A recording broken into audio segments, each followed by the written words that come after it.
This is an OBS video, so I'm not going to waste your time. Let's just get straight into it. Inverting the prompt is a method to get the AI to take another viewpoint of whatever prompt you give it. For example, in our prompt, we asked it to build a login function, or we give it a login function, and then we say instead of trying to optimize the code we give it, can you try and break into the login function?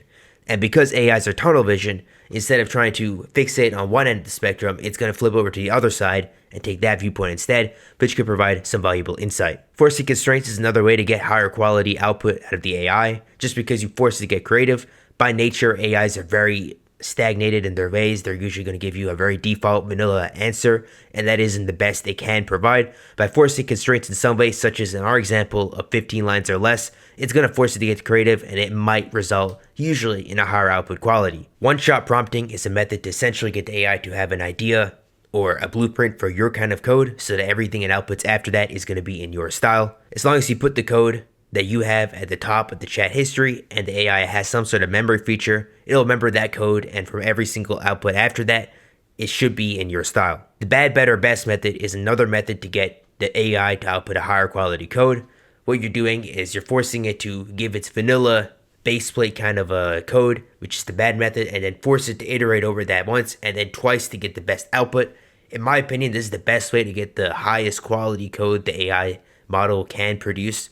So if the AI's model has a cap at some point, the best is always going to be that model's capability. Stress testing prompts is a method to essentially find out when your code might break as soon as it goes live. For example, one of the prompts we have here, where we say for an API endpoint, if 10K users are hitting it at once, what breaks first? Another one you can do is a 500 ms latency lag. What's the first thing that's going to fail? Stuff like that. Essentially, AI can look at your code and tell you, okay, this is going to break first, this is going to break first, and that's going to tell you something before you even launch your product or your code or anything like that. Be explicit about context. Now, obviously, you can go back into your prompt and just rechange it, but for people who are using stuff like GPT-5 and you only have a limited amount of prompts, you don't want to waste prompts, and so making sure you're explicit about what exactly you're using means you might be saving yourself one extra prompt or two on a higher generation AI model. That's just one for you guys who are using free models right now and you don't want to be wasting prompts. Giving the AI a role is a really good way to get more feedback and value instead of just giving a chunk of code from the AI instead. For example, in our prompt, we asked the AI to act like a senior developer, and because of that, the AI is going to try and give us actual value and feedback instead of just giving us a chunk of code that doesn't mean anything to us and we just paste it in and we don't learn that way.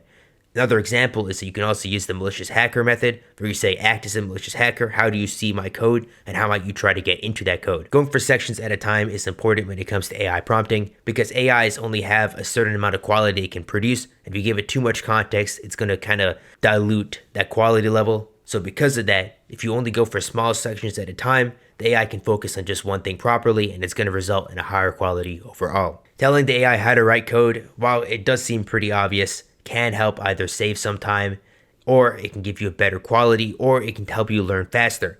One of the best examples of this is instead of having the AI write an explanation at the bottom after it's written the code for you, you can ask it to write heavy inline comments like I've done in the example here. And what it'll do is essentially force the AI to write a lot of comments in the actual code, meaning that you actually can go back into that code and understand and learn from it, so you're still improving as a developer even if you are vibe coding. Using anchors is just a way to give the AI like a little more feedback. If you're really bad at telling the AI what to do, for example, you can give it your already existing code, write a comment where you want it to make changes and say, do this in that comment, and then the AI can just go through your code and figure out what it needs. On top of that, you're also going to be giving the AI context to the actual code that you're writing, so it's going to give you a far more accurate answer. Debugging with AI can be really useful if you know what you're doing. A lot of people seem to mess this up because they don't do it properly. So the best way to do it, and you can look at our example on screen for this, is first give it the code, then give it the error or console message, tell it what you were expecting to happen, and then ask in some way, well, how can I fix this, or what am I doing wrong? Extracting value over code is a method to not get the AI to write the code for you, but instead for the AI to guide you so that you can figure it out on your own and learn in the process. But the AI is always going to be on the side, just kind of giving you advice and giving you tips. For example, in our prompt that we've written here, I'm going to ask the AI, instead of giving me the code, tell me what tools, libraries would be best for this. Something else you could ask is, how would you approach this without actually writing any code for me, so that I can get an idea of what I was thinking and kind of bounce back ideas with you.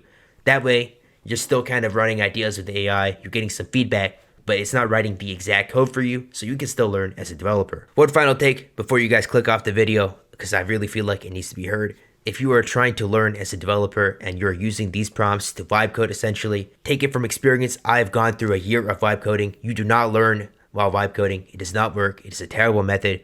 But if you're using these prompts to learn from the AI and actually try and improve your skills as a developer with assistance from the AI, I genuinely think in 2025, this is the best way to learn as a developer. So if you're doing it for that reason, you're on the right path. But if you're vibe coding, I'm telling you now, it's not a good idea unless you're already a senior developer and you're just kind of messing around. Other than that, I have a Discord in the description for other developers. If you guys are interested, you can check that out. I'll see you guys in the next video.